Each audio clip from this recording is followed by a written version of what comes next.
This is the Big O Show. This is the Big O Show. There he is, Ira Winderman, ready to go, locked and loaded. How are you feeling this morning, my friend? I'm doing good. It's just, I know you were talking on your previous segment about Kevin Durant. He has stopped free agency. Everyone is waiting. And the reason is, and this has been pointed out by several guys who follow the league, some team's going to have to make a 5-for-1 trade or something like that. It's a wormhole. It's a wormhole of a trade. And in order for you to fill that wormhole, right. So one team's going to need 4 new players just to fill the roster. And the Nets are going to have to maybe get rid of 4 or 5 players who might come free, who might be better for your roster. So we've seen this entire tier of free agency just stop. Guys like Caleb Martin, Markieff Morris for the Heat, similar players elsewhere. We're in KD's world. But Big O, I'm not so sure that this is a today, this week, or this month trade. There's no rush for the Nets. They still have a guy under contract for 4 years. They can wait as long as you don't get to training camp and show up with the questions about KD. So there is. And the questions about Kyrie. And the questions about but wait a minute, Ira, at one point, everybody has to turn the page. Everybody has to go Bob Seger on you. So you must make a decision soon. You cannot. I've heard this thing about, well, there's no rush. No, there actually is a rush. Because at one point or another, teams, since it is a wormhole of a trade, right, and you're going to have to include a third or fourth team, those ancillary teams are going to have to turn the page and move on and say, hey, man, we got to worry about our season. We can't keep waiting for you so you make your Durant trade. We got to move on and do what's best for us. So, yeah, you're right. It's not, they can slow play it a little bit, but not too much here because the rest of the league needs to move on. And at one point or another, whether you're Miami, you're the Suns, or whatever other team, if you need that third team, you're going to run out of those options because they've got to move on. And I understand that. But I also think teams wait for greatness longer than others. We saw that with LeBron James, 3 free agencies. They waited on him. If you remember a couple of years ago in Vegas, Kawhi Leonard waited the full first week. We're not a week into this, Big O. It was a full week till 2 in the morning when Kawhi Leonard said, I'm leaving Toronto and I'm going to the Los Angeles Clippers. So we're still early enough in this game where there's time. It seems like forever, but we're 4 days into free agency. Again, for the Nets, you can't, I agree, Big O, you can't go to camp with Kyrie in one corner and KD in the other, and people going to share marks. Kyrie, you definitely got to get rid of. Right. Oh, my God, you got to get rid of that. But there's still time because most teams have mostly settled in the roster. Look, the top free agents out there, we know about James Harden, but he's going to agree to his deal. He has to for PJ Tucker to get his money. He has to take a pay cut. Now, that's already another free agent on the list where you have to say, we have to get this guy or we're going to lose him out to someone else. So I think you can settle back a little. For greatness, you wait. That's what the Heat are doing. That's why Andy Ellisberg is sitting on the sidelines right now. Because, Big O, the last thing you want is to have given Caleb Martin the mid-level exception and then realize, damn it, we could have got Kevin Durant. We could have gotten Donovan Mitchell. We could have gotten John Collins. We could have gotten Miles Turner. This league has moved on to the trade market. And if there's something that you covet out there, maybe not Turner, maybe not Collins, but a higher level, you wait. You don't want to get burned by moving too soon also. It's liar's poker, and you have to figure both ends of the equation. All right, I talked about this yesterday. You tell me if you agree or disagree here. Because Miami cannot come up with the same kind of packages the Suns can come up with or any other team that may have Toronto, that may have more picks and more players to give and all that kind of stuff, I say the only way you can acquire Durant is if you also take Ben Simmons with him and you move Bam to a third team, and then what you acquire for Bam in that third team is what you're also sending, to the Nets. That's what I feel. That's the secret sauce in order for Miami to get Durant, because not many teams are going to say, yeah, we'll take Durant and Ben Simmons, because you're taking the prize and then you're taking the problem. And so this will allow the Nets to get rid of Harden, Kyrie, and Ben Simmons all in one calendar year, which, by the way, is one hell of an accomplishment. Good for them on that. I think that's the only way. That's the caveat to the deal for the Heat. Agree or disagree? I disagree for this reason. We have to look at each specific case and see where there might be a hangup. For example, any trade with the Suns would have to include a sign and trade with DeAndre Ayton, who's a restricted free agent. But what if the Indiana Pacers, who have a crap ton of money right now, just blow everyone out of the water, give Ayton a max level contract, front load it, make it hard for the Suns to match? Remember, when you get an offer sheet, there's only two options. You either go to the team you signed the offer sheet with, or you go back to your original team and cannot be traded for 1 calendar year. So if DeAndre Ayton signs an offer sheet with the Pacers, any deal with the Suns for Ayton is off. Therefore, any deal for Durant is off. Number two, you mentioned Toronto. So certainly OG Anunoby is out there. You have Scotty Barnes. You have options. But there is an incredible history of guys who get to Toronto and go, get me out of here. Alonzo Mourning wouldn't show up. Vince Carter wanted out of there after a while. We've seen a bunch of guys who just don't want to have to deal with that. Yes, it's a major market. It might be the best city in the NBA, but there's things there also. So you might say to me, so what, Ira? KD has 4 years left. Bosch said enough is enough. Yes, I'm saying that. And KD might have 4 years left, but we know one thing. Miserable NBA players get what they want, because all Kevin Durant has to look is the example of James Harden. Just do what Harden did in Houston and Brooklyn, average 9 points a game, and you get your wish. It's wrong, but that's the way it happens. I agree. So I think this is so multi-layered that, yes, the Heat's best offer of Robinson, maybe Lowry, and Hero, and 3 first-round picks might not seem like enough. But like you mentioned, when you get to your breaking points, when the Suns move on, when the Raptors move on, and you wind up in less, can you bring KD back to Brooklyn and have to deal with that whole show there also? Patience might let you get something at a bargain price. The weirdness of this all is this. By the way, you say the Pacers have all that money in picks. That's where you could trade Bam for a lot of Oh, picks. you could move someone away. I think what you're trying to do if you're Andy is keep Butler and Bam and try to get Durant. That's the perfect world. So you can move Kyle Lowry somewhere else. I know a guy like Kyle Lowry, if the Lakers, for example, don't get Kyrie Irving, he'd be perfect for them. Kyle Lowry would be perfect for this. But wait a minute, what the hell are you getting back? We're talking 3-team trades. We're talking moving guys right and left. We're talking trading Westbrook into the Thunder space and going from there. What I'm saying is the Heat's perfect world is to try to find a way to keep Bam and to keep Butler and get Durant and clear the deck of everything else. And you know what? I will take anyone. But if I tell you I'm getting Durant and I'm getting rid of Bam, what the hell's wrong with that? And if Lowry can come back in shape and you signed Oladipo, oh my God, you've got... Because I think that KD wants to play with Bam a lot. And I think that's why his focus turned south to Miami for the opportunity to play with Bam. So you got a lot of moving parts. All I'm saying is this. If you, Big O, and I were having a fantasy draft of general managers to get this deal done, I'm taking Andy Ellisberg with the first pick of that fantasy draft. I get what you're saying, but once he put the Suns in the mix, they're going to get a better deal from the Suns' bottom line. Not without DeAndre Ayton, they're not. Okay, but let's say Ayton is if Ayton doesn't, but right now it looks like Ayton's part of it, right? Because Ayton wants his money. You know what I mean? So he's just waiting for somebody to give him his damn money, and he's ready to go. But he might be able to control where he wants to go. There's still enough cap space out there, cap space teams for him to dictate that. There's worse place than Indiana for what they have on that roster alongside Halliburton and those guys to make it work. Not a bad team. And you know what? Some guys don't want to go in the middle of crap shows. I got to tell you something, Big O, because you were telling me this the whole season when I was saying, beware the Nets, beware the Nets. You know what?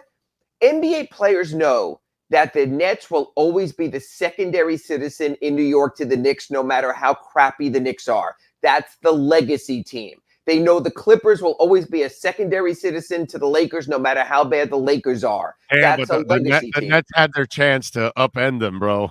I mean, I think the window closed. I think the Nets will go back to being the New Jersey Nets, the Brooklyn nobody Nets. They had their window and it went by, and it showed you that there's something toxic there that just didn't make it work. So they might have to be one of those scrappy teams because that might be all they can be right now. What I'm saying is this. If the Kevin Durant deal was so doable, it would have been done on Friday or Saturday or Sunday or today on July 4th. This is so complex that I think there'll be plenty of twists and turns before it gets done. I know you said the Warriors, hey, if I'm Steph and I'm Clay, you might say, hey, we won without you. We don't need you. We've shown that. Yeah. But they have the assets with Kuminga, Oh, yeah, no, they have with they have Wiseman, with the draft choices, that they still could get greatness. The crazy thing is this. Again, this is my problem with the NBA, and I'm not being like the old man, get off my yard here. The guy Kevin Durant has 4 years left on his deal. Whatever happened to the sanctity of a contract? I'm all for free agency, Big O. Your contract is up. Just like if you're working for Apple or IBM or anywhere, you can go to another company, get your deal. What Curt Flood started in baseball and what others have followed in other sports is only right. As a free agent, if Kawhi Leonard wins a championship in 2019 in Toronto and says, I want out, that's his right. But a player with 4 years on his contract, or James Harden, who had 2 years on his contract when he went from Houston to Brooklyn, and then 1 year on his contract when he went from Brooklyn to Philly, that's a real problem for the NBA because a contract for a superstar doesn't mean squat anymore. And that's wrong. So let me ask you something, because I think you were in the batter's box there, waiting in the wings here when I was talking about this. The Raiders pissed off the NFL by giving John Gruden that contract, which now set the standard, and Carolina had to do it, all that. And so we've seen this kind of stuff happen. Did Minnesota do that with the Gobert trade? Because how much did that screw up or make this even more complicated? Because, and I explained it to somebody, said, oh, did Minnesota overpay?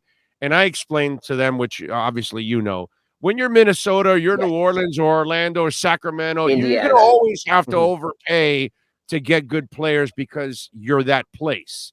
So that's just the way it goes. So I understand the Minnesota part, but did it have bigger ramifications around the league now? I don't, and I like your Gruden analogy, and I'll give you another one.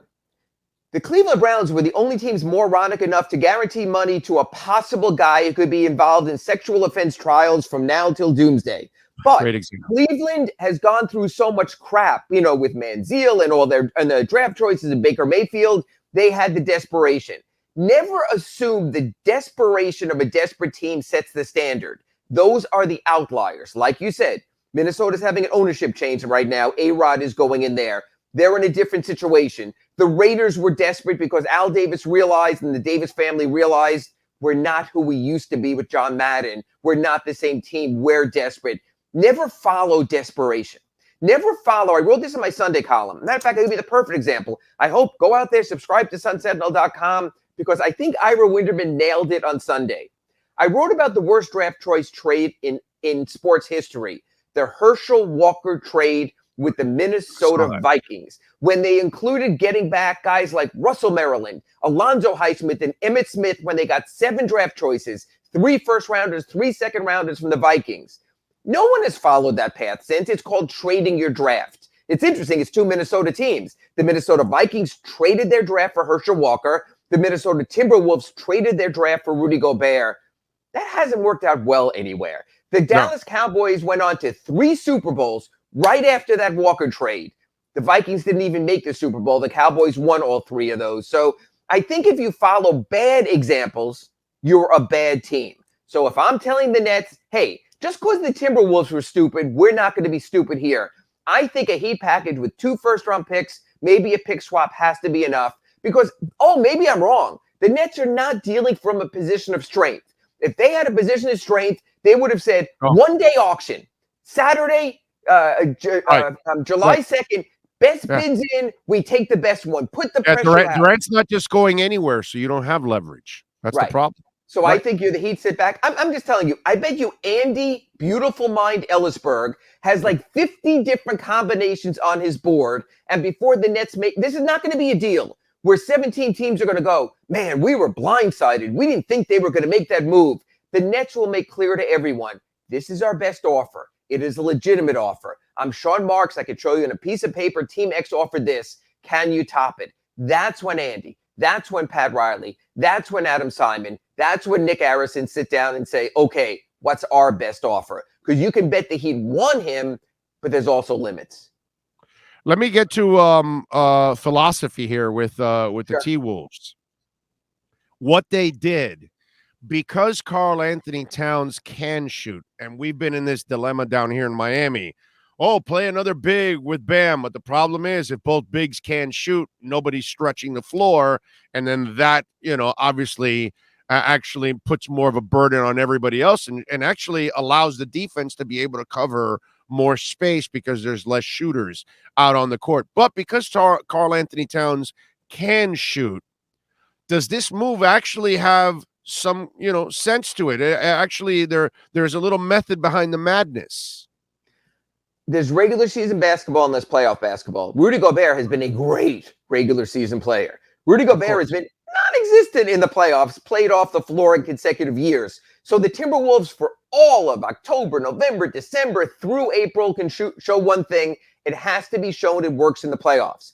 Teams do they have the shooters that the Magic had to get around Howard? And you're right. That's kind of what I'm trying to but envision. we have to Minnesota, that has to be your blueprint. I'm just saying. We have to wait and see if it works there, number one. But Big O, that's why another Big O, Omar Yurtseven, when we're going to be out in Vegas, is going to show, if he can show with his three-point shooting.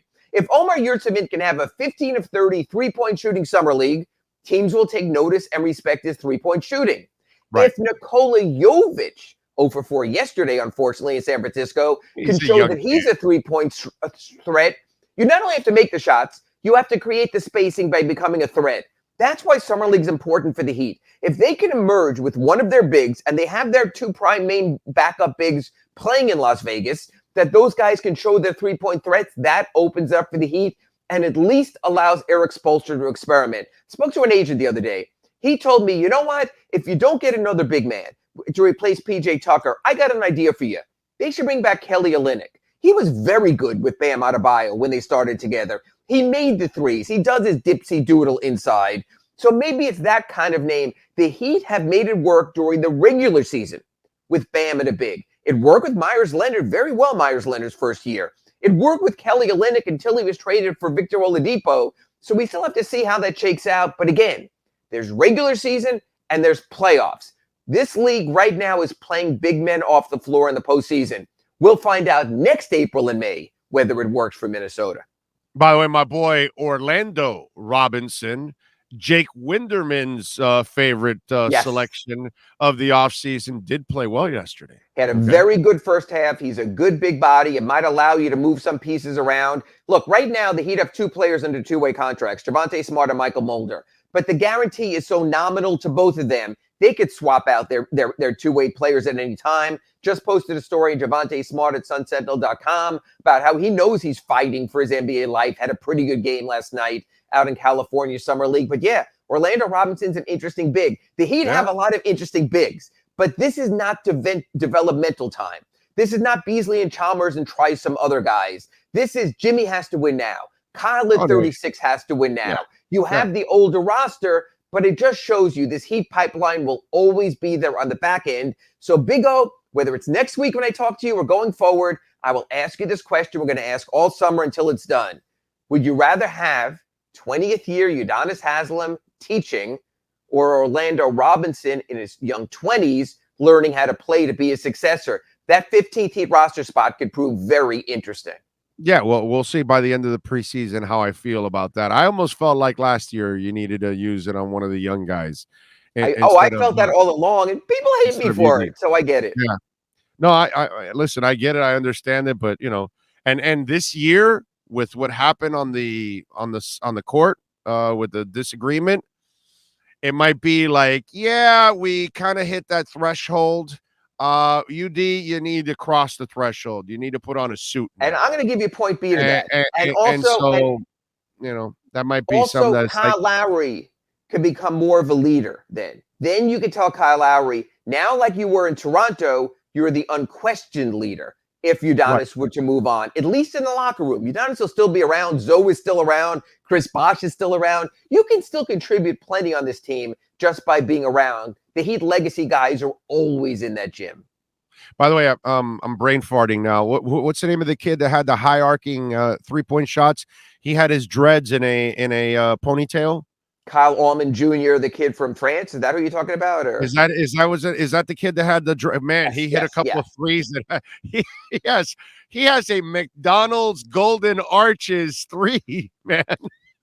I was like, Yep, look at the damn, box dude, score right now. And you know what? He's one of the few Heat players in this summer league that has pro experience. He's played overseas for 3 years. He was a star in France last year. He probably is going to get more money to go back there anyway. But that's sort of the fun of summer league, is to go, hey, I remember that guy. yeah, like who is that dude? Like I was watching the game. Yes, I'm a geek. Yes, I watch the stuff. Leave me alone. Anyway, so I was watching the game and I was intrigued by the little guy. I was like, damn, dude, he's not a bad 3-point shooter overall. We had Tony Jones on Saturday, and you know Tony, he does a great job of covering the Like, Jazz yeah. for the Athletic. And he feels that the Donovan Mitchell thing is dead. That they're going to keep him and they're going to build around him. So we're kind of, you feel the same way? We're kind of done with that. It's really either Durant or something else, but it's not going to really be Donovan Mitchell. I do not feel that way unless the Jazz flip these picks sooner rather than later for someone to accompany Donovan Mitchell. He's going to look around and saying, "You're building for the future. I've got to wait till next year's draft. I've got to wait till the draft after that." No, if these picks are flipped for someone else, I get it, and they can be. But if they're going to hold on to those picks, so Danny Ainge can do his typical 3 first-round picks every year and get nothing but 3 RJ Hunters, it's going to get old really quick for Donovan Mitchell again. So who are they targeting then? Who are they targeting? Because it's not KD. It could be DeAndre Ayton in a sign and trade. It could be that's their big guy, who is much more of an offensive threat than Rudy Gobert. He has more of an offensive package that he wasn't allowed to show as much with the Suns. So maybe they're another guy. Think about that. They then short circuit the Nets by making a trade for DeAndre Ayton. All of a sudden, the Nets don't have the landing spot with the Suns. So there's a lot of moving parts. That's why it's interesting, Big O. Wow, that's you know, now that you brought that up, I mean, you more importantly, you screw the Nets the Suns. That's why in your own conference if you're Utah. Wow. And I know that you want to get the trade done so you can spend a 3-hour show talking about it, but that's why you have to be patient. Because if there is a Donovan Mitchell trade in August or September, you have to wait it out. You put on your board at 601 Biscayne the players you think might be available and how they impact your team. Right now, Kevin Durant's number 1. I think number 2 is Donovan Mitchell. And you say to yourself, can I go with what I have now and exhibit the patience to wait out something better? Like I wrote at the Sun Sentinel yesterday, Victor Oladipo can't be traded till midseason. Dwayne Dedmon can't be traded till midseason. But they can be traded then. So can you buy enough time with Jimmy Butler, Bam Adebayo, Kyle Lowry, Duncan Robinson, Max Strus to have a good record by midseason and make your move then? I say you're also risking injury, my friend. And that's not that you're rolling the dice at that point. I understand, but if you other need guys a healthy become free player by mid-season, and if something happens, he's not healthy. But Big O, at midseason, you have an $18 million Robinson trade salary to trade, I'm not arguing an $11 with million Oladipo salary to trade, a $5 million Dwayne Dedmon salary to trade. Like the Chinese restaurant, you got a poo-poo platter. I can give you this. I can move this in there. I can do that. So I think the Heat are also preparing for something a little bit down the road. And I know the one thing Heat fans don't have and Heat Nation doesn't have is patience. Sorry, It's only July 4th. Okay, so Durant's plan A, and you think maybe Donovan Mitchell will be plan B. I think Donovan Mitchell's plan B, and I think plan C is a big to play with Bam, like John Collins or Miles Turner. There still are players available. All right. I kind of like Miles Turner because he's kind of been a little up and down over there, but his game, and if they get him here, I think he can really be an asset for Miami because he can shoot the three. They'll get him to shoot the three. Yeah, they'll get him to shoot, and he's long, which obviously Riley loves that shit.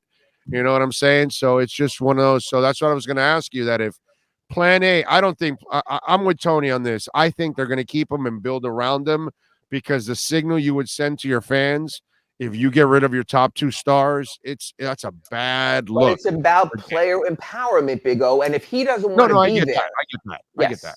So if I he get pulls a Durant, if he pulls a Harden, maybe subtly, Goran Dragic, the nicest human being in the world, forced his way out of the Suns. Goran Dragic doesn't know dirty words, and he Right. forced his way out of the Suns. So anyone in this league, even with time on your contract, can, because we've seen it time and again.